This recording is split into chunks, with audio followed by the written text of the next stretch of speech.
brief hiatus. Welcome to the Just Baseball Show. It is Thursday, July 6th. That's Aram Layton, and I'm Peter Apple. And the Just Baseball Show is brought to you by BetMGM, the king of sportsbooks. Make sure to use promo code JustBaseball when you sign up and deposit into your newly created account. Download the BetMGM Sports app on iOS or Android, or visit BetMGM.com.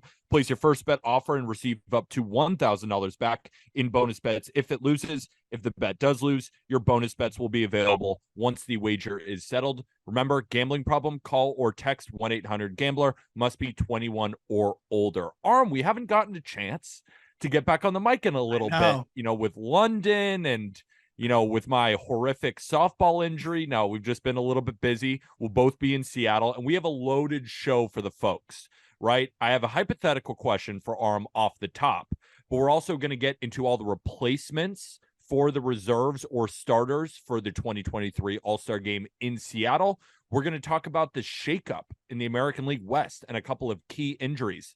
We have Aram's famous prospect report, and then we're going to end on some really bad news. Before I get into the hypothetical, Aram, I haven't spoken to you in a while. How are you? I know, man. It's crazy. I've been, I went through the ringer a little bit too. I talked about it on the pod with Jack, like the food poisoning a little bit after you had your incident. And then also like, that was when I was supposed to like leave Europe. So I had to stay a little bit longer because I'm not flying with food poisoning. There's no way.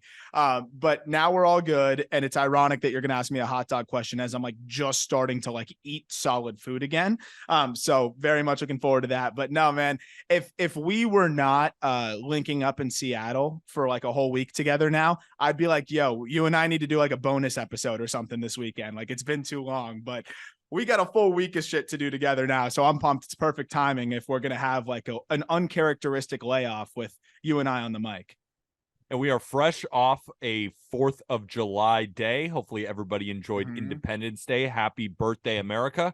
And this is what prompted the hot dog question. So I'm at this 4th of July gathering, and someone mentioned this. I think they saw it on a TikTok or they saw it on social media somewhere, and they brought it up to the room. And unfortunately, I don't know who posted this. This wasn't my idea. This was given to me. So if you know the person who came up with this hypothetical, feel free to reach out and we'll somehow shout them out. Yeah, but retweet it or something. We'll retweet it or something. So this is the hypothetical. So you get paid $1 million on December 31st, right? So you have to do a full year or something. So the challenge starts on January 1st and ends December 31st, and you will get paid $1 million. It will not be taxed. The government ain't taking a dime. $1 million cash. Already unrealistic. And it gets more unrealistic. You are charged. You have to eat 6 hot dogs every single day, 365 days a year. Now, the caveat is you can put whatever condiments on. I saw a bunch of comments. Can I put chili? Can I put cheese? No. It is a hot dog, and the condiments are ketchup, mustard, relish, onions. That's it. You can mix them all the way you want, but you can't like cut up hot dogs or not use a bun. It is a hot dog, and it is a bun. No bratwurst, no sausages, a Nathan's hot dog in a bun with those condiments. So the way I thought about it, I need to eat 6 a day, and it's going to be over 2,100 hot dogs eaten. Now, you can eat other things. You can take vitamins. You can sweat it out. But every single day, you have to eat 6 hot dogs. And another catch is, let's say it's Christmas. Let's say it's the middle of July, and you miss 1 hot dog. No money. If you miss 1 hot dog, you're done. So you could get all the way down there. You get all the way to Christmas when you're eating your 2,100th hot dog. And if you miss 1, you get 0 money. You don't get like some of it. So that's the challenge.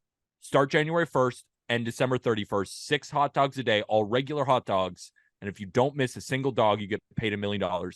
Are you doing it? I'm signing up 100%. I mean, the opportunity there is too awesome. I mean, to get that kind of money, I think almost everybody listening to this podcast is signing up.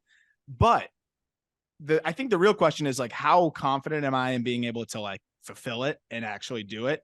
That's what I'm saying. where with my stomach issues, dude, I've got such a soft stomach. Like it's brutal. That's the big part too. Okay, you have food poisoning. You still got to down 6.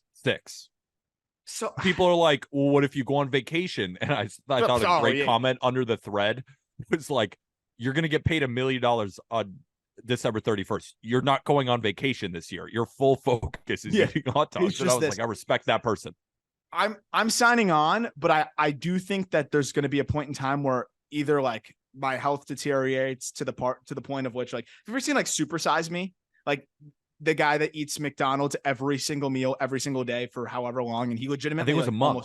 He almost died. Like, I feel like I'm going to be the guy that like legitimately almost dies, but I try it. I have to try it. Like, I think you're a bozo if you don't try that. Like that's too much money. You can't pass on that. But I don't think people realize how long a year is. A year. It's all 365 days of 6 hot dogs every single day with so many things that are going to happen in your life throughout that year. I'm trying it, but I'm telling you, I don't think I make it. Like I think, which is the worst case scenario, but I think that's what would end up happening for me. And I think there's some good counterpoints. One is, can you actually make it?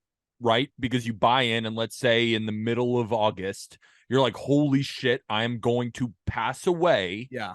And I just wasted all of it. So you got to think about long-term health. And that's another part of it. If you ate 2,200 hot dogs in a year, what's that cutting off your life expectancy? We saw Joey Chestnut. I think I heard something that every single time they do one of these competitions, it takes like 6 months off their life or something like that. I'd buy that. Yeah. Is it worth the long-term health? Because if you eat 2,200 hot dogs, I'm sure whoever governs our world is saying, yeah, I mean, you're going to live 10 years less. You just lost some time. You lost time, which is more than fair, but it's $1 million. I think you could do it. I really do. I've seen you eat, dude. I would do it, and knowing with that much money on the line, I would push through, and I think I'd be able to make it. What's the lowest amount of money you take to try it? To try it? To do it? $250,000. Really? I wouldn't do it for $250,000. I would need at least, I think I'd need at least 750. I would. Like $1 million is, but it's so funny. A lot of people at the gathering I was at said they would not do it. Wow. Said they wouldn't do it. I was one of the. Is that a rich gathering? There was probably no, it was just regular people. There was probably like 10 or 11 people there. I was one of like 3 who said they would do it. Wow. I get it. I get it. It's also a very male-dominated challenge. Oh, 100%. 100%. Obviously, our following is unfortunately 99% male. Everyone's like, of course I would do it. Some of the funniest things were like, I'm doing that anyway and not getting paid. Yeah. Yeah, let us know in the YouTube comments and like on Twitter. I want to hear from the people that wouldn't do it. And I also want to hear from the person whose number would be the lowest to do it. Those are the 2 replies I want to see. Some guys gonna be like, I'd do that for like $1,000. Are the hot dogs covered? $1,000 and free hot dogs? I'm in. A girl made a good comment that I was with. She was like, if I have to go to the same grocery store and buy a pack of hot dogs every day, I couldn't live with the embarrassment. I thought that was kind of funny. They're gonna be like, what's wrong with this freak? What's wrong with you? And they're like, I would spend more time going to different stores to save myself the embarrassment. And I'm like, who gives a shit? It's $1 million. But all right, let's get into some all-star reserves. But before that, we got an event going on in eBay, Aram. With eBay in Seattle. It's going to be a great watch party. Tell the people where we're going to be in Seattle. Yeah, so obviously we'll be right by the stadium. We're going to be doing a trade night with eBay, which is really fun. I'm bringing all of my best cards. Other folks are going to be bringing it. It's eBay does these trade nights across America, but we're going to be at the Gantry Public House, which is right by the stadium. It's GANTRY Public House. We'll be there from the afternoon into the evening. So even if you don't have any cards to bring or you don't want to buy any cards, we'll be there from like 3 p.m. onward, talking draft, enjoying the draft, hanging out and just meeting folks. And I know we don't have a ton of listeners probably in Seattle, but if you happen to be in the area for All-Star Week, if you happen to be in Seattle, definitely come by and hang out with us at Gantry Public House. I'll be bringing some of my favorite cards that I have. I'll be trying to buy and sell some. You'll kind of see some of us wheel and deal. But again, if you just want to hang out with us and watch the draft, That's what we'll be doing too. It's going to be a fun place, some food, drinks, all that good stuff. And right by the stadium, it'll get you in the spirit of All-Star Week. So come hang out with us Sunday, July 9th for draft day and an eBay trade night. Can't wait. So make sure to come join us at the eBay trade event at Gantry Fieldhouse. Is that what you're saying? Gantry Public House. I'll put the link to the Facebook event so you can RSVP. I think it helps eBay to kind of know, might help us get some more free drinks involved in food. I'm not sure, but if you can RSVP, I had to like dig into find out what my Facebook password was to RSVP to this. So I don't blame you for those that are listening that probably are like Facebook, but if you can RSVP there, that would definitely help. I had to get my password, like reset my password sent to my email, which was slugger17a@aol.com. I like that. That was my 7-year-old email. So that's like Facebook is basically that. Like that's what it's at for me at this point. I don't think I've logged in years besides to RSVP to this event. Years. My old Gmail account is petebaseball@gmail.com. That's also really good. Just my name and baseball. I couldn't think of anything else when I was 11. All right, so some all-star replacements. So these are guys who are replacing injuries, which we will talk about, which are big for the upcoming playoff races and for of course, the second half. So the first replacement, Kyle Tucker is going to replace Mike Trout, who just went down with a broken hamate bone. Kyle Tucker's having a phenomenal year, and he deserves it. Now, would I like to see Josh Naylor somehow finagle his way into the All-Star game? Absolutely, but Kyle Tucker is more than deserving. 850 OPS. He's hitting almost 300, 13 bombs, 14 steals, and leads the Astros in hits. Was there anyone else that you thought would be a good replacement for Mike Trout other than Kyle Tucker? I think it's well-deserved.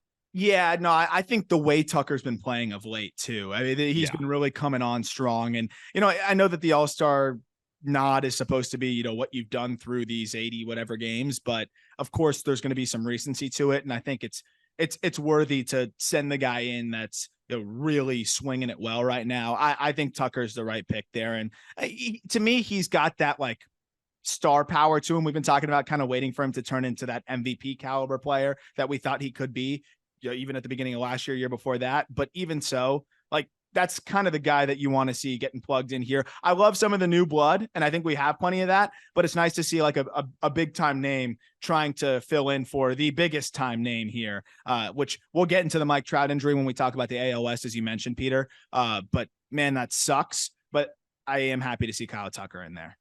Absolutely, I'm too, and he deserves it. Our next replacement, Wander Franco, is going to replace Aaron Judge. Yeah. Finally, justice. Right. Yeah. Wander Franco was one of the most deserving players in the American League to be an all-star.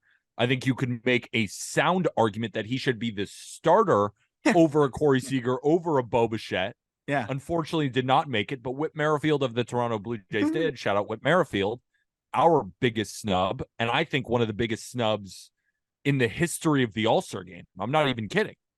I told Jack this. Do you know that if you combine Whit Merrifield's WAR and Matt Olson's WAR, you get Wander Franco's WAR? I honestly thought it would have been less.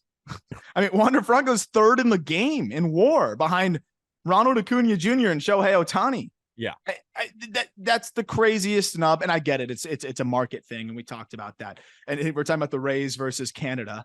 That's what's going to happen. But the one thing that seems, and it's unfortunate, but the one thing that seems to be like the silver lining out of the biggest snubs every year with the All-Star game is that, unfortunately, there's inevitable injuries from the time that they announce the All-Star game and rosters to the actual finalization of it. And usually those guys that were incredibly snubbed end up getting in. And that's exactly what happened here with Franco. But yeah, I know you guys broke it down, but to echo your sentiment, Peter, I don't think I can think of a bigger snub than a guy with a 4 FWAR through the first half of the season. This guy's going to finish with an 8-win season, and he might not have made the All-Star game. I know he had been slowing down of late. He wasn't playing quite as well, and then had that little benching because of attitude issues or whatever. But come on, man. I mean, this was a no-brainer. I'm glad he's in. If Shohei Ohtani wasn't a person, which I'm not totally sure that he is a person, but he is currently playing in Major League Baseball, Wander Franco would be the American League MVP right now. Yeah. Would he not? He's very easily the favorite. I mean, who else would it be? You could make the case for Seager, but not enough sample size. So I think it would be Wander. Yeah, there you go. All right, so let's keep moving on. David Bednar of the Pirates is replacing Clayton Kershaw. Good for Bednar. I spoke on the last podcast with Jack saying Bednar I thought was a huge snub. I thought he arguably should have been in over Devin Williams, but he deserved to be in the All-Star game. 16 saves, a 1.44 ERA, no walks, tons of strikeouts. Love the way he plays bully ball. It does stink for Clayton Kershaw, of course, but the Dodgers made it clear that they don't think that the injury is going to last that long. I personally think, and this is just conjecture, a complete guess, that they don't see a need in pushing his innings. He's up over 100 already. Let's just rest him for his next start. Let's go through the All-Star break and let's get him back fresh. That's my guess. Could be wrong. And I hope that's what it is, right? Because we don't want to see a prolonged injury for Clayton Kershaw, but that's, where we're at right now. I think it's a few things. And I think when you look at the state of their rotation, you could say, oh, well, they need him right now. Well, no, they need him in the back end of the season way more. And I think they're looking at the long game. They're realizing, hey, we don't have, a ton of options that we're going to really, really trust in the postseason. Dustin May's now out for the season, which stinks with that flexor surgery. Now it's looking like, I hope he can come back, but there's a legitimate question as to whether he will ever get back to what we saw him as he first kind of came into the league. And I think that you have to be as careful as possible with Clayton Kershaw, because you can say what you want about Kershaw in the postseason. I think it's very clear that this guy pitching the way he is pitching right now is going to be one of the guys that you're going to ride to the World Series if you're going to make it. And I love the idea of just being extremely cautious. I'm with you. I don't think it's anything too crazy. And you just got to be so careful when guys are this old. Kershaw has he's not the oldest guy in the world, but he has the injury history. I do agree. I think it's like an innings management thing. And I'm glad that it allows someone like Bednar to get in, who had a 1.36, a 1.78 FIP. Like, this guy should have gotten into probably one of the biggest snubs. Hasn't given up any long balls, basically. He's just been dominant for I know they've been disappointing as of late, but still an overachieving Pirates team. His usage is as high as anybody's. He's been as important as any reliever in baseball. Couldn't agree with you more. Moving on to Julio Rodriguez of the Seattle Mariners, replacing Yordan Alvarez. And at first glance, when I first saw it, I was like, are we just getting Julio in for the star factor? Right. But, it's so funny when, we look at a player, right? And if he has a down year to his standards, it almost gets thrown in as like he's having a bad year. Yeah. Because he's not the Julio Rodriguez, the MVP. 13 home runs, 20 steals. He's got 2.5 F4.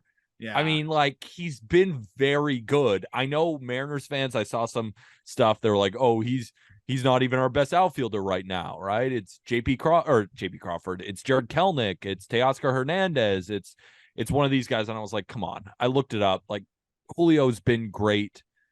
Do you think anybody else is more deserving, though? Because I know there's a handful of guys I think you could definitely make the argument for.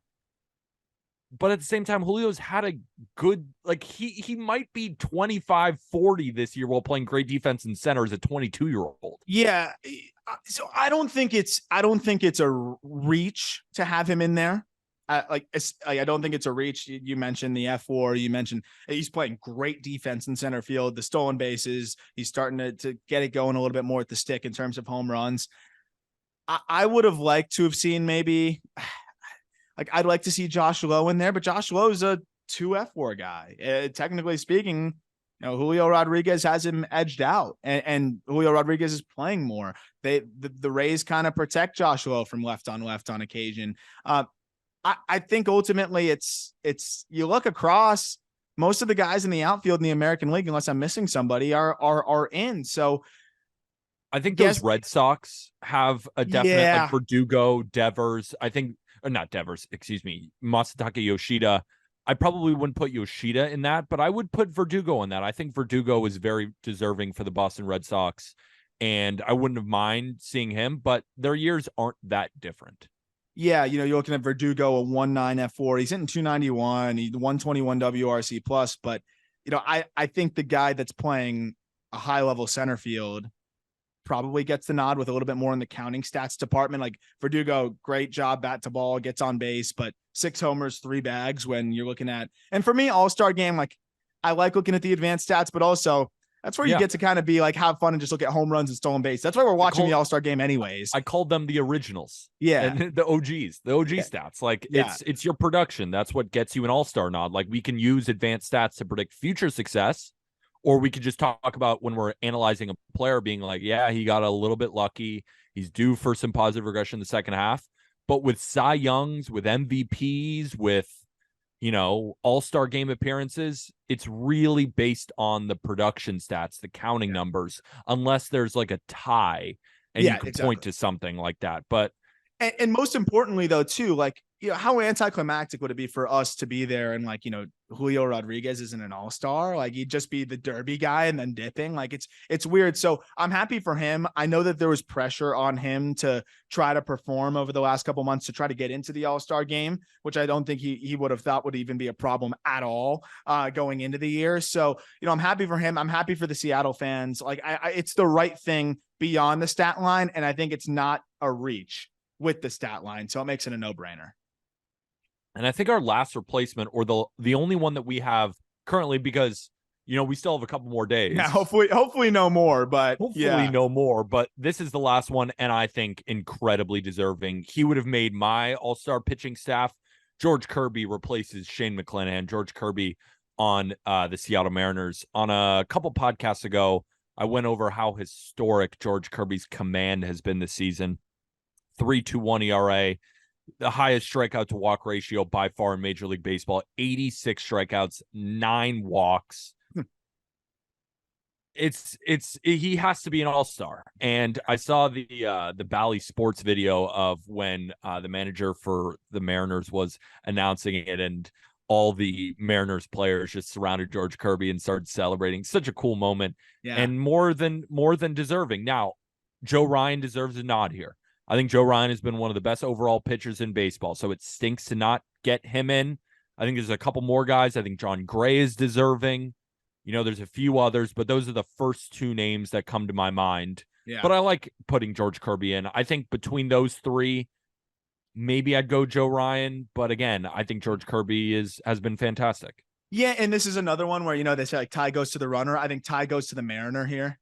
It's the way it's got to be with these all-star games. It's a show. It's for the fans. And it literally is that close of a tie. And then I think the other thing that kind of breaks the tie is trends. And Joe Ryan has kind of been on a downturn lately, and George Kirby has been on an upswing. He's been pitching really well. I think the last start he was dominant through the first 5 innings. I think almost perfect through the first 5 or 6 innings. So to me, I think this was the right decision. And then, of course, similar to J-Rod, like puts it over the top by putting the Mariner in there.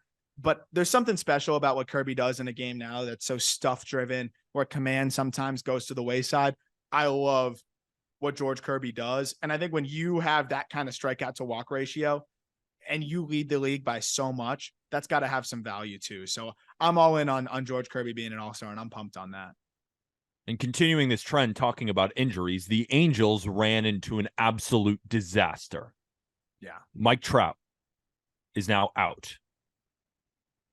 Was it broken hamate bone? Yeah, it's broken hamate bone. Broken hamate bone, which really hurts power production. It's that bone in your hand. You get it when you swing really hard, and sometimes it could just break. Giancarlo Stanton's dealt with it.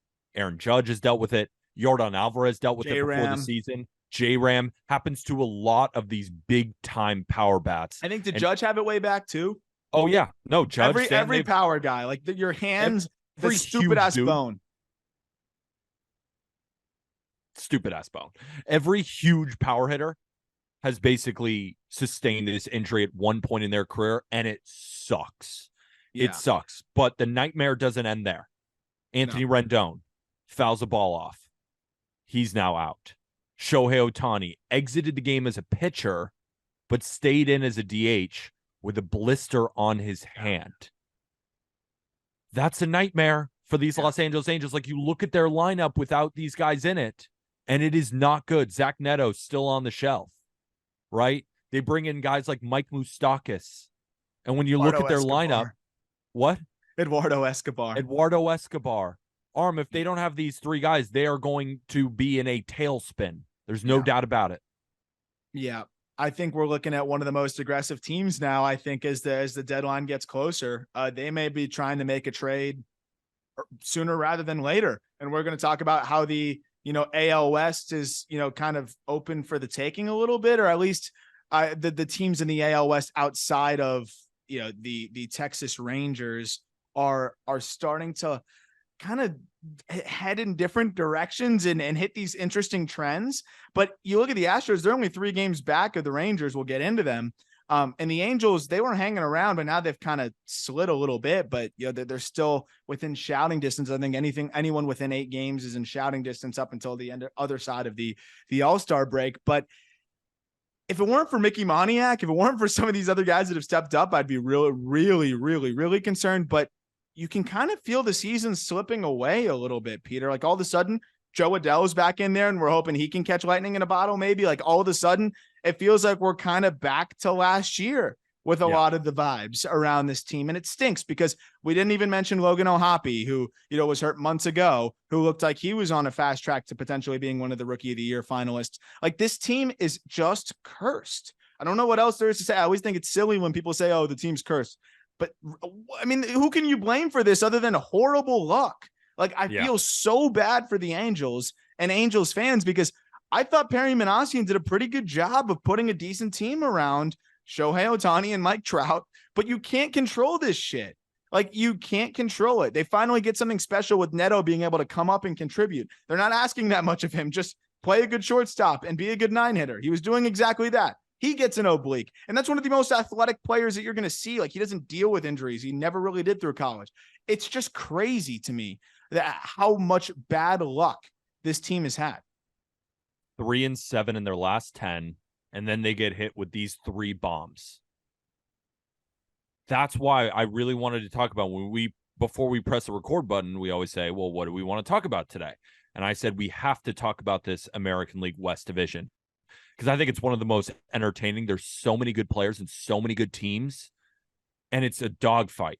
Right now, as we sit here today, Seattle Mariners are 42-42. They are 8 games back.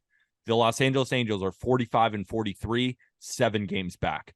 The Houston Astros and the Texas Rangers just had the Lone Star Series with the Astros taking, if I'm not mistaken, 3 out of 4, which brought them to within 3 games of Texas's lead of the division at 51-35. The Astros are at 48-38. Now, the Astros are doing a lot of this without Yordan Alvarez, and they're only going to get him back as potentially one of the best hitters in Major League Baseball. When I say potentially, I accidentally added that word in as a filler. There is no potentially. He is. So they get him back. Altuve, Tucker, Bregman. Mauricio Dubon was on that incredible hit streak. He had 20 in a row. Yeah. This team is really, really good, and they have the potential Cy Young Award winner in Framber Valdez. But there are holes on both teams. Texas needs to add more starters. They just do. Like Martin Perez has not replicated the magic that he did last year. Andrew Heaney, it's tough to know what you're going to get on a day-to-day basis. Now, John Gray, we talked about him potentially deserving an all-star nod, and he has. But at the same time, this is where we start to use some advanced data and say, well, is he going to continue this? Because his expected stats are all in the 4s. I don't think this is a high 2s, low 3s ERA guy.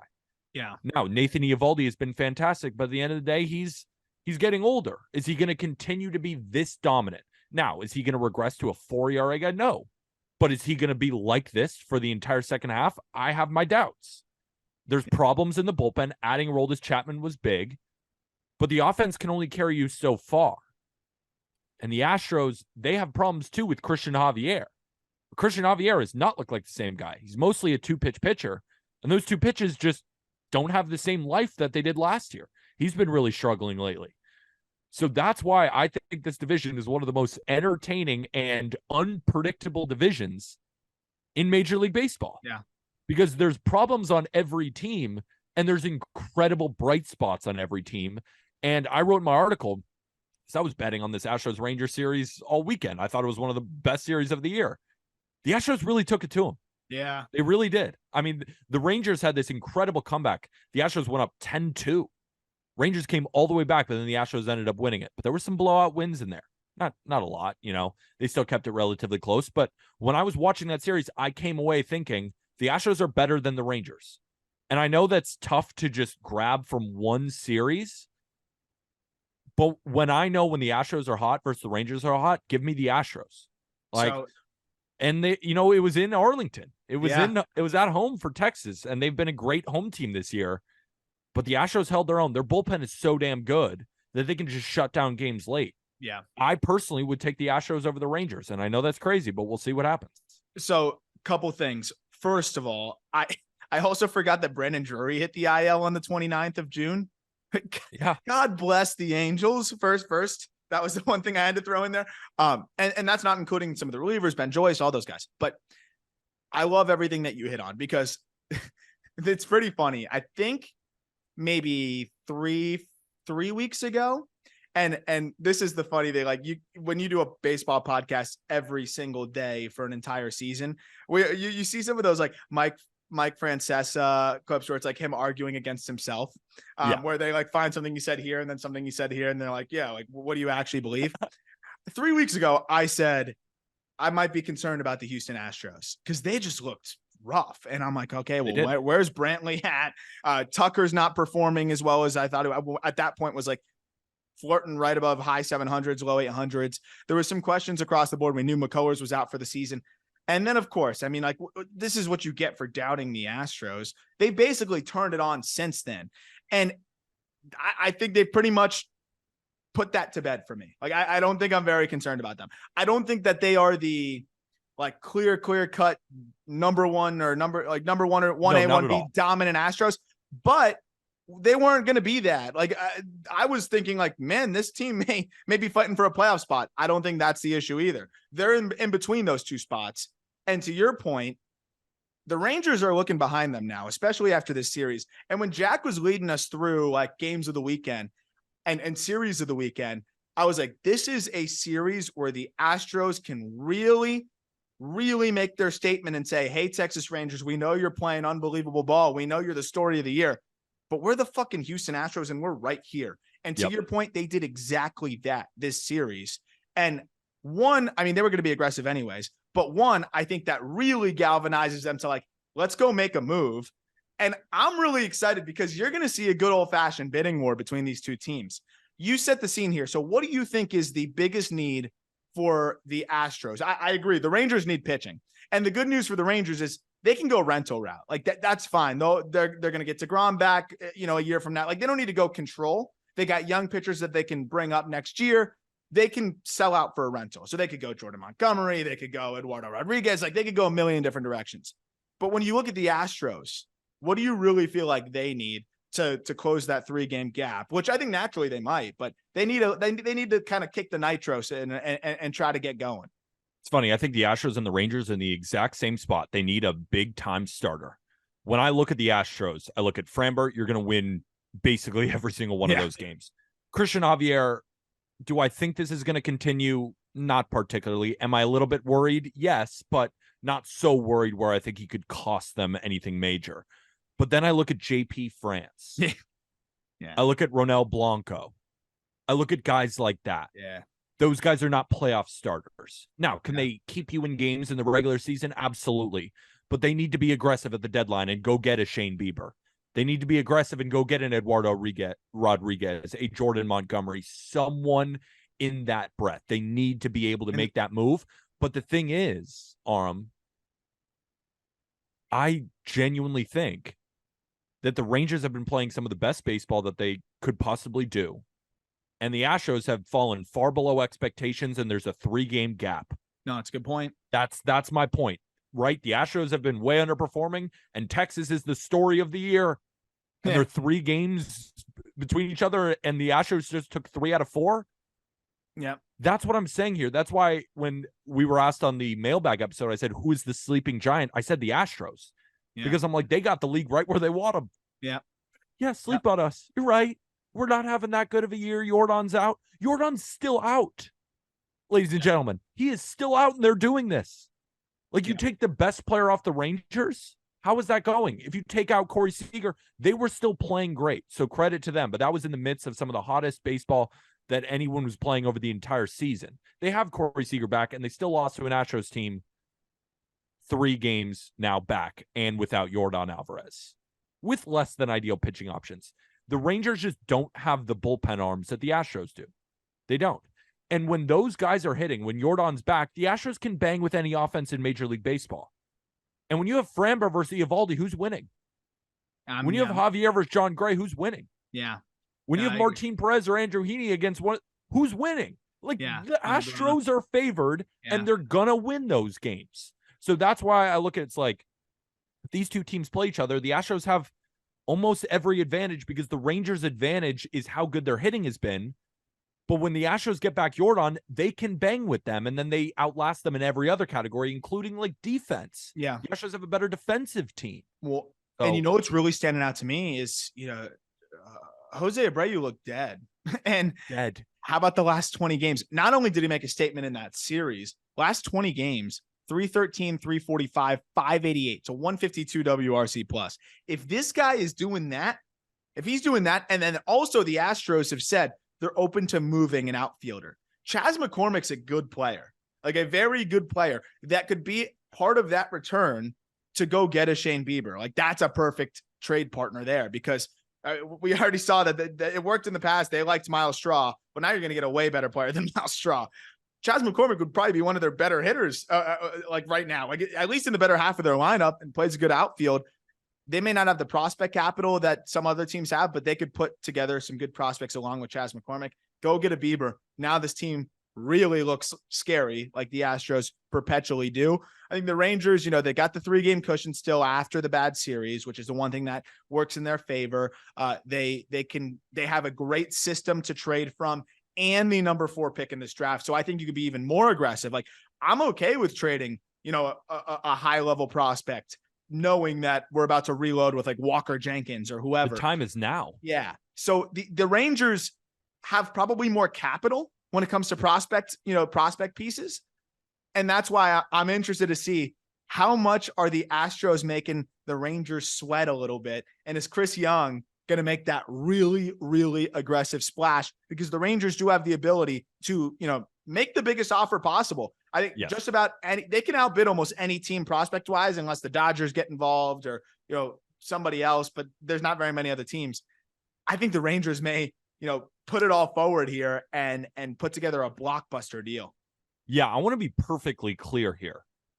I think the Astros, outside of the Rays, are the best team in the American League. That's what Rangers fans, I know you're probably steaming. You're probably like, fuck you, Peter. What the fuck are you talking about? Are you kidding me? We lose one series and now you're like this? I've been saying this, ladies and gentlemen. I've been saying that the Astros are the sleeping giant of the American League. This is no disrespect to the Rangers at all. They are going to make the playoffs, and they can win a World Series because I've seen that offense go. And while I said the Astros can bang with them, the Rangers can bang with anyone. That's what I'm saying here. Like, we're comparing best to the best. I still think so highly of the Rangers. So highly. They're better than I think they're the 3rd best team in the American League. Like, that's where I'm at with them. I think they're better than the Orioles. I think they're better than the Blue Jays, the Yankees, the Twins, the Guardians, 100%. You name it. That's where I have them at. It's just we're splitting hairs when we're talking about 2 and 3. That's all I mean. They're a playoff team. They're going to be aggressive at the deadline. I have full faith in Chris Young. I think he's a phenomenal GM. I think you could make the argument that he should be executive of the year. They're a very, very dangerous team, and they're going to continue to make noise. And they still might win the division. I'm just saying, on an even playing field, I think the Astros have edges. Yeah. And that's what I think is going to end up. My prediction is I think the Astros win this division. But I think the Rangers finish above 90 games. I think they make the playoffs. They're going to face a team in the AL East and probably bludgeon them and face the Astros in the ALCS. Yeah. That's what I'm kind of, that's where I'm gearing towards right now. And then in that series, give me the Astros. That's what I mean. Yeah. All respect to the Rangers. They're a phenomenal team, but the Astros are a different giant. They're just so relenting, and they have so much talent. Like Rafael Montero has like a 7 ERA. You know the Astros are going to fix that in the All-Star break, and he's going to come out way better. Like Hector Neris has like a 1 ERA. Brian Abreu is a freak. Yeah. Brian Presley one of the does best. not allow shit. They are just so fucking good. And I know the Rangers just got to roll this Chapman. And that's why I still believe in the Rangers. Helps. They do everything they can to keep competing. But I've seen the Astros before, and I'm scared of them. That's all I got to say. Yeah, I would say for me to feel like the Rangers can separate themselves, I want to see them go swing for the fences. Go get that swing. The best get player the best pitcher available. Go get Bieber. Go get. I think this division will be won at the trade deadline. I really do. I would agree with you. If the Astros stand pat and they don't add a big time starter and the Rangers do, I'm switching my tone because that's a separate. That's how close it is. That shows how close it is. Yeah. Yes, exactly. But if the Astros land a big time starter and the Rangers add a big time starter, advantage still Astros. Yeah. But the Rangers can do a lot. Losing Jacob deGrom. I remember when we first talked about that injury and I was like, that means a lot. Like that was supposed to be your ace. Yeah. And that's to no fault of the Rangers. If you have Jacob deGrom, I'm talking a different tone. Yeah. But you lost maybe the most talented pitcher of all time. Yeah. It's going to be hard. It just is. It's hard to replace that. It's hard to replace that. Anything else on the American League West before we move on? I guess the last one real quick, we don't have to spend too much time on it. It's just, are you, I mean, obviously we're extremely worried about the Angels. Are they cooked? Yeah, if these guys are injured, they're cooked. Like Gio Urshela has a fractured pelvis. They don't have the players. It's not on them. If Ohtani is hurt, if Trout is hurt, if Rendon is hurt. And the thing with the handmade is even when Trout comes back, it takes some time to feel like yourself. I've talked to so many minor league guys that have dealt with that. And that's the one thing, the context that a lot of people don't have, whether you'll see a minor league guy power ticks down and you don't know why. A lot of times it's the handmade trying to just it takes a while. They literally take the bone out of your hand. So your hand, you got to get used to the grip strength of not having one of the bones in there. Jack said it the funniest. He's that it's the appendix of the hand. Because you could just take it out and you don't need it, but it breaks and it's a pain in the ass. But it serves a purpose. It's not integral, but it serves a purpose. So you got to get used to the grip strength without it. I'm sure Trout will do it quicker than anybody else, but it's still timeline wise, it's going to be back end of the season. And that really sucks. That's what I'm saying. So when you asked the question, are the Angels cooked? What I meant was this team right now, if they have an injured Ohtani, Trout, Rendon, they're cooked. If Ohtani's blister is fine, comes back, pitches, totally great, they're not. Yeah, let's say Ohtani's fine, but Trout's obviously out, Rendon's out, and all of the other guys are out. They're not cooked. They have Ohtani. I think they can stay afloat. I think they could stay afloat. They have that bad man. Yeah. They have. I mean, he's the guy that's hitting like Aaron Judge and pitching like Shohei Ohtani. So yeah, they still have him, and they're also going to be active at the deadline too. Yeah, so that's what I meant. If they are cooked, if those three guys are out for a decent amount of time and they don't make big splashes at the deadline, then they are cooked. I want to be clear on that. Okay. If they make big splashes and those guys are hurt, they're not cooked. If Ohtani is totally fine and Trout comes back in a relatively short amount of time, not cooked at all, because they still have those guys, right?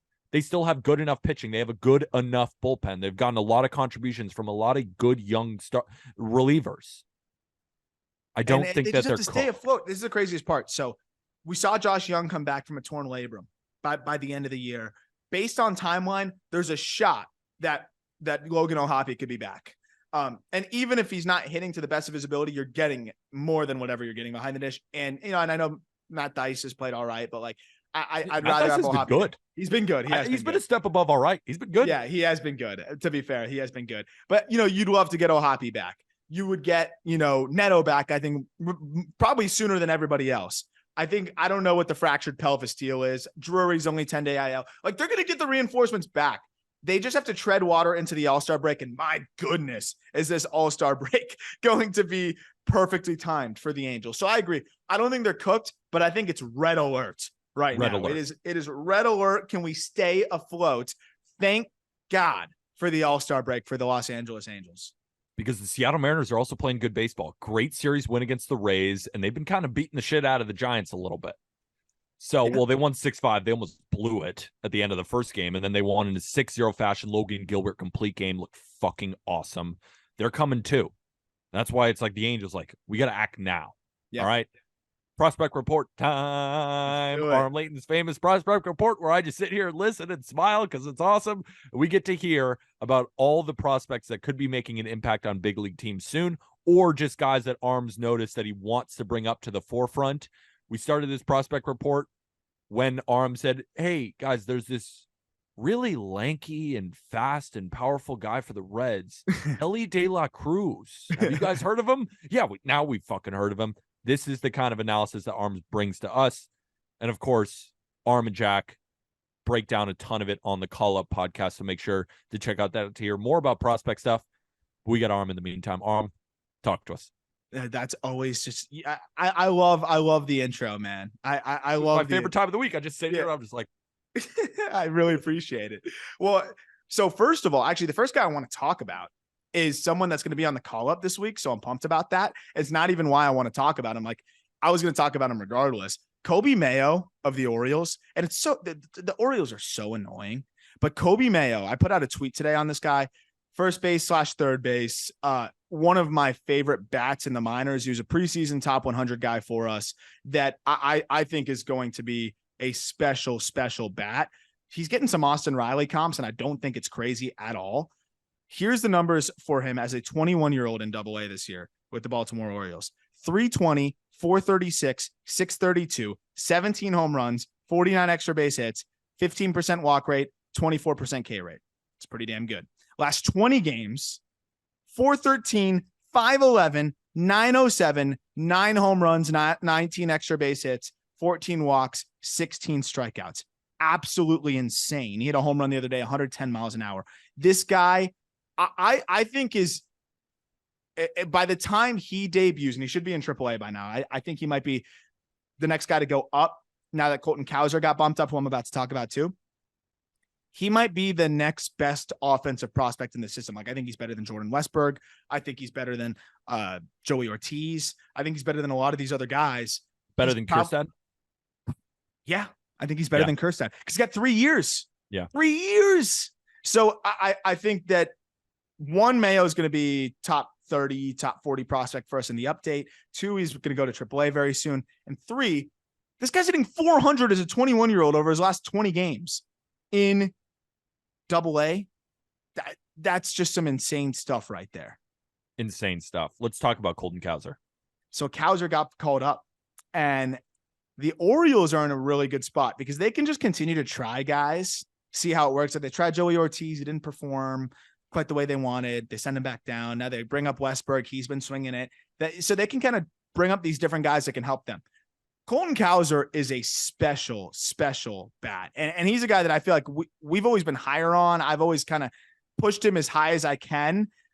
He's been polarizing. I've seen some outlets that like didn't have him as a top 100 guy this year. We had him as a top 100 guy this year. I think he was 60 something for us, or maybe actually 46 for us, if I'm not mistaken.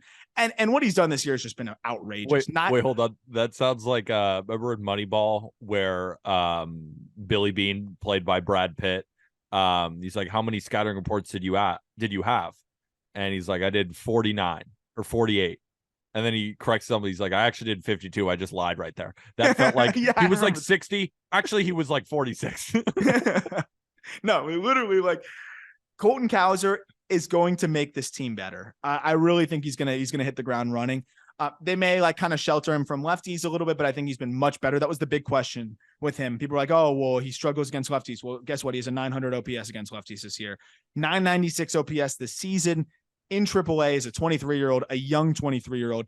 There's a lot of they're not going to put him against lefties. Like, why would they? Right? There's no need. So, okay, just put him against righties. Okay, well, against righties, he has a 1,025 OPS. Sounds good. This is a guy that's going to walk. He hits the ball hard, above average speed. There's some similarities to Josh Lowe, maybe not as fast, but I think the bat is more advanced. The approach is better. The Orioles might be getting someone that's going to really, really inject some life into them. I'm really excited about what he can do for them.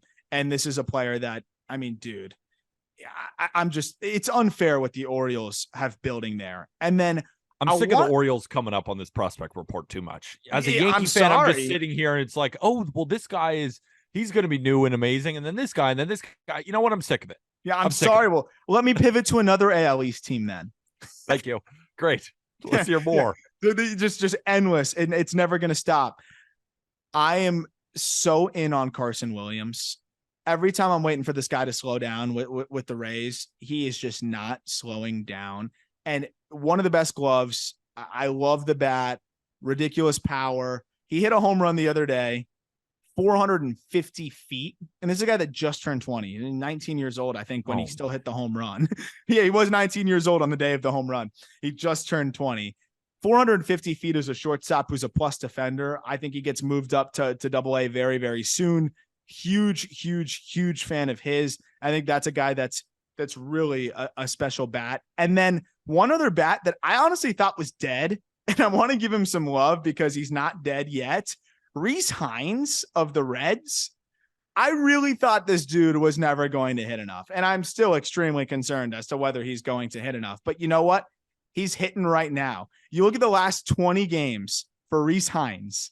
He's hitting 408, 488, 873 in Double-A with 8 homers. Look, this is a guy that I thought was cooked. They moved him to the outfield. He's mashing baseballs, and maybe he's got a second wind here. He's only 22. There's a shot. I'm not giving up on him. I didn't want to spend too much time on talking about Jonathan Aranda again, because I feel like I talk about Jonathan Aranda every single time. Once a week. He's going to be one of the best trade chips on the market. So just look out for Jonathan Aranda. I'm trying to think if there's anybody else specifically. Drew Thorpe. Drew Thorpe. Thank you. Drew Thorpe has been awesome. And I hope that the Yankees don't use him as a trade chip, but they can because of the way he's been pitching. Another guy that why is he not in AAA at this point? Or excuse me, Double-A at this point? They've just been exclusively just letting him dominate in high A. And I mean, he's been dominating in high A. His last 7 starts, You think they're juicing his stats a little bit? So it's they might be. Look at this guy. That'd be the most George Steinbrenner shit I've ever seen. Just juice his stats. We don't care about his development. We want him to throw no-hitters in against way worse competitions so that we could deal him at the deadline when he has the stats you're about to read. I mean, dude, last 7 starts, 0.99 ERA. He's striking out 34% of batters and that 6% walk rate. And that would be enough. But also, when guys are making contact, it's on the ground. So to be a ground ball pitcher who's also striking out guys, 54% ground ball rate. So over his last 45 and 2/3 innings, Drew Thorpe has struck out 57, walked 11, given up 1 home run, 27 hits, and every batted ball, more than half the batted balls are on the ground.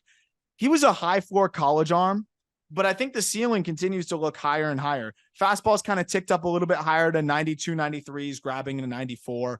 The changeup is fantastic. He has this gyro-ish cutter, similar to Graham Ashcraft and some of those other guys that really works for him. And I think it's why he gets the ground ball rate that he gets. So it labels as a slider to maybe a lot of other systems and what people are looking at, but it's really this gyro cutter. So he's the fastball, the gyro cutter, and he has so much confidence in it. Then he mixes in the changeup. I'm all in on this 3-pitch mix. I think Drew Thorpe is a legitimate, viable arm that I think is going to be a problem. And I'm really excited about what he's doing there. And then Grayson Rodriguez, man, G-Rod is ready to rejoin the rotation. More Orioles or what? Can we move on? I'm sorry.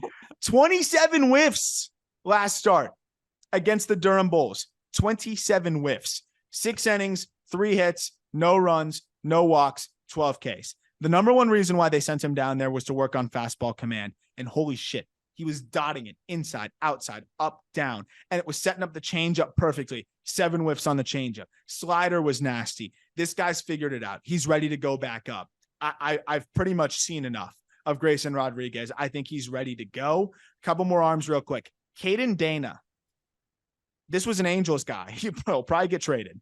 Angels gave him $1.5 million in the 11th round. I think it was the highest signing bonus for anybody outside of the first 3 rounds because he was a top high school arm, slipped out. They were able to shuffle things around and they signed Dana. Dana's been really good. His last outing really stood out to me too. Stuff looked really good in high A. 6 2/3, 3 hits, no runs, 1 walk, 9 Ks. To me, I think Caden Dana may be the best pitching prospect in that Angels system now.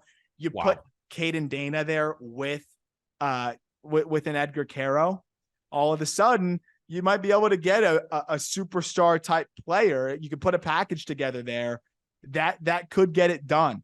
So I'm interested to see what they do. But I think with Caden Dana performing, that's a really interesting one. And then one more funny one, Kyle Barraclough. Yeah, that Kyle Barraclough. The Red Sox are using him as a starter in AAA. He went 6 innings of 10K ball. The Red Sox are down bad, man, if they're using Kyle Barraclough as a starter. So talk to me about Kyle Barraclough, because I truly don't really know who that is. Is that big news? The Marlins traded him for like international slot money. He was a nasty reliever for like one season for them that cashed in. And then he just has not really been able to stay healthy. Didn't really stick anywhere else. I thought he like disappeared. I thought he like retired. I don't know. And all of a sudden he reemerges in AAA with the Red Sox and he's a starter. He was like a 7th inning guy. Now he's a starter. Nasty. 33 years old, sitting 91 with the fastball. It was always about the slider, and the slider's been nasty. Maybe there's something here, but it's pretty funny to just see this guy getting a look there. And then one other guy I wanted to highlight here. I have it in my notes. I'm trying to dig it up real quick. If you want to buy me a second with any Kyle Barraclough thoughts. I don't know shit about Kyle Barraclough. What I do know about the Red Sox right now is that Chris Sale is out. James Paxton is out. Garrett Whitlock just went on the IL with an elbow thing. And the rotation that they're running out currently is Brian Bayo, Tanner Houck, and then guys like Kyle Barraclough. Paxton, they're going to trade. Yeah. Cutter Crawford, isn't he Cutter hurt Crawford? Now? No, I mean, he's been okay. He's been good. The Red Sox fans keep pointing to his expected stats, and I keep waiting. And then he goes second time through the lineup, and then he gets hit a little bit, but he's actually fine.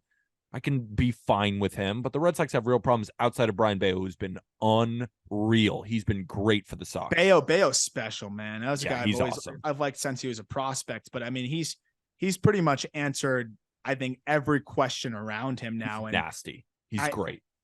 It's fun to see. Yeah. I'm trying to dig up. I have the exact guy I wanted to talk about, and now I don't know where it went. Probably another Oriole. No, it was actually a Mariner. It was a Mariner. But it's all right. I can bring it back up in a second if you want to move up to the next topic. Yeah, and our final topic is Jimmy Cordero of the New York Yankees was just suspended for the remainder of the season. So I'll read you the press release from Major League Baseball. Commissioner Rob Manfred announced today that following an investigation, New York Yankees pitcher Jimmy Cordero has accepted a suspension for the remainder of the 2023 championship season and postseason for violating Major League Baseball's joint domestic violence, sexual assault, and child abuse policy. Placement on the restricted list is effective immediately. Consistent with the terms of the policy, Cordero will participate in confidential and comprehensive evaluation and treatment program supervised by the Joint Policy Board. This was released on July 5th. Poor timing. I found the guy, by the way.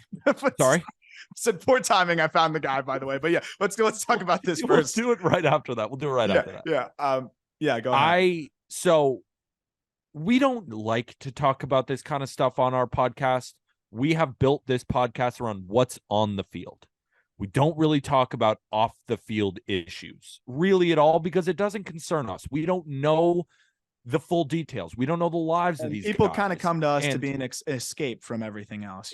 From everything. We don't talk politics. We don't talk religion. We don't talk any of that. We talk about baseball. It is the Just Baseball show. And sometimes Jack will have, comparisons in college basketball, or he'll talk about, women's college basketball coaches and like somehow bring them into how Kyle Tucker is playing. I don't know. I love Jack. I don't know what he's talking about sometimes, but that's the main point of our podcast. But the reason I wanted to bring this up is when we get into, and there's also just good and bad. Sorry to cut you off, but there's good and bad. And that's something that there's steroids, and then there's child abuse and domestic abuse. Yeah. Those are two completely different things. Yeah. That's why when Domingo Germán threw the perfect game, I wasn't really all that happy with him. Yeah.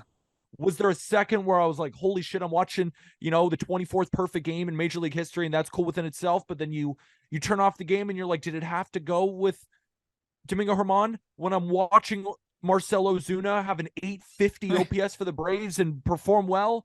I don't like it. And those are two guys Cordero, that like, those are two guys that you have like documented, like on video or like witness accounts of like teammates and like all different things, like doing what they were reported to have done.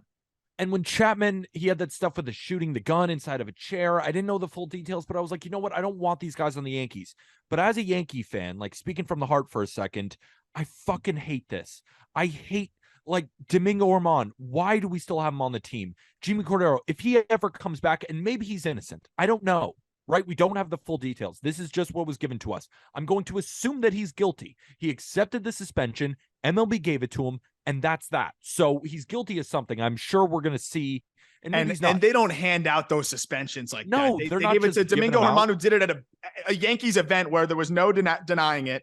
Exactly. There was no like big story on this first, really. It was kind of just boom and accepted it. So I think it probably happened.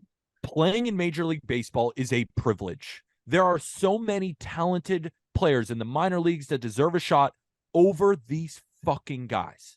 Jimmy Cordero, like Trevor Bauer is gone from Major League Baseball. I was pro that. Like there's a lot of Trevor Bauer fans out there, and you can run me up the list and tell me why he's innocent. Major League Baseball didn't find him innocent. What am I going to do? He's gone. I'm glad. I wish Domingo Germán was gone. I wish Marcell Ozuna was gone. Chapman, I don't know the exact details, but I'm fine with him being gone. And Jimmy Cordero needs to never pitch another pitch in Major League Baseball. Like domestic abuse. I was like raised by my mom. I have two sisters. That issue is very pressing to me. If you are ever going to do that, if you have the psychology that at some point in your life you want to hit a woman, you should not be on a TV screen. You should not be in professional baseball. Like that's psychology. Jimmy Cordero was suspended 3 games for throwing Wilson Contreras' head. These guys should not be in the game in front of young kids, in front of young, impressionable kids. That's just my opinion on it, and that's not going to change. So in my opinion, if you are found guilty of this, you should never pitch or bat in Major League Baseball ever again. That is my opinion on it, and it hasn't changed. I've been consistent with that. Now, steroids, different issue, right? You're like trying to enhance yourself. You're not doing anything to anybody else. But if you like commit something to someone else, and especially a woman, I have a major issue with that, and I don't think any of them should ever be in Major League Baseball. And I hate watching Marcell Ozuna play. I hate watching Domingo Germán play. Jimmy Cordero can get the fuck out of here. Aroldis Chapman, I never liked him when I found that. I have a disdain for these people. Yeah, it's the one thing that I am happy that the Major League Baseball has done here is for a little while it was like steroids were way more of a punishable offense than child abuse and or any domestic violence issues, and to me that's crazy, absolutely crazy. But then there's the other side of like, oh well, he wasn't convicted of a crime. Well, MLB does their own investigation. They're going to do that. I think a 76 game suspension that Cordero accepts probably tells you that all the cards are on the table there. And I'm interested to see how the Yankees handle this specifically, because the Yankees are also, you can't have facial hair. You have to adhere to these standards. You worked there. You understand it. Like there's this standard that is set, but we move the goalpost if you throw 97. Like I can't believe it, Aram. You know what I'm saying? I cannot believe that they let this happen. If I can't have a fucking beard, then you shouldn't be able to return to your job after this. And I'm saying specifically the Yankees, because if they want to hold themselves to that different level, that different standard, like. To me, that's crazy. But regardless, I think it should be hard for this guy to find a job. And I think that if teams are privy to this information, obviously they said it's confidential and there's aspects of it, but like if I'm signing this guy on my team, I want to know everything that happened there, because that's not a guy I want involved. And I'm interested to see how the Yankees handle it. You can't release him until after the suspension anyways. But I'm interested to see how they handle this.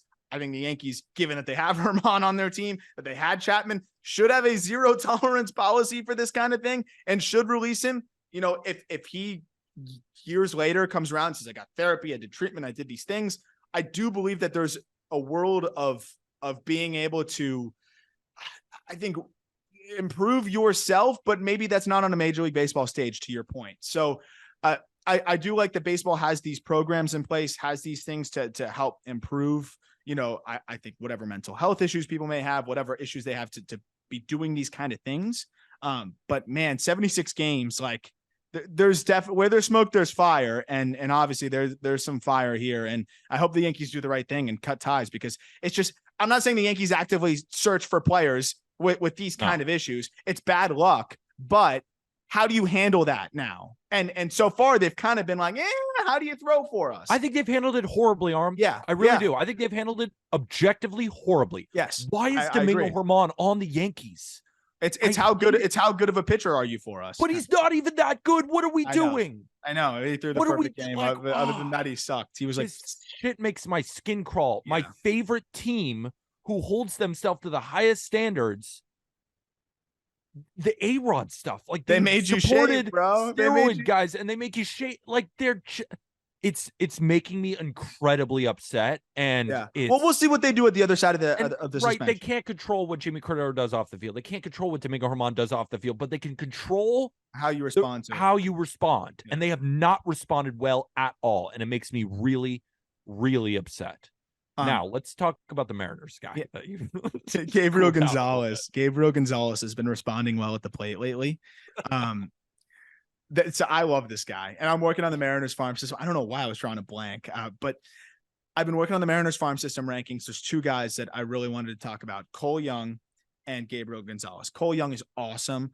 Bat to ball is unbelievable. First round pick out of high school. Just so advanced. Chase rate below 20%. He's just so damn good. And he's going to fly through the minor leagues. One of the highest floor high school guys I've seen in a while. I loved that pick, and he looks awesome.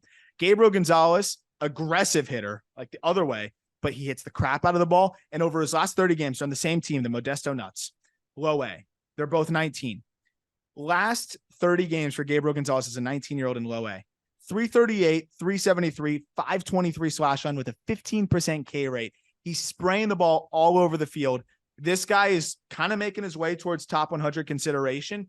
I love what he's doing at the plate. I'm a big fan of his. And I just wanted to give some shine to Gabriel Gonzalez. I think this is a name that a lot of people should be watching pretty closely, and could be one of those next like high-level prospects that I think people will be excited about.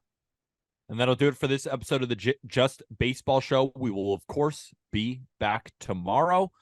That's Aram. I'm Peter. And the best way to support the Just Baseball Show is to get yourself some Just Baseball merch. There is plenty of new stuff in our merch store that is linked down below. And, of course, we are brought to you by the King of Sportsbooks. Bet MGM. Use promo code JustBaseball for up to $1,000 back in bonus bets if your original bet loses. That link is in the episode description as well. Make sure to join us. We're going to be talking about it all week, the eBay event during the All-Star game, or not during the All-Star game. Give the people the primer again. I'm so bad with events, and like I'm so excited for it. I never forget. July 9th at the Gantry Public House. Also, Hayden McGeary of the Cubs. That guy has 70 juice. Look out for Hayden McGeary of the Cubs. He's crazy, big power, mashing, 15th round JUCO pick. No one wants to talk about him. I love Hayden McGeary. That's now I'm done with the prospect report. Oh, I love that. All right. So the best way to support, again, if you don't want to spend a dime, is to rate and review this podcast 5 stars, whether that be on Spotify or on Apple Podcasts, and hit the subscribe button, hit the like button, and comment more stuff that you want to hear from us. Again, that's Aram. I'm Peter. And with that, thank you, everybody.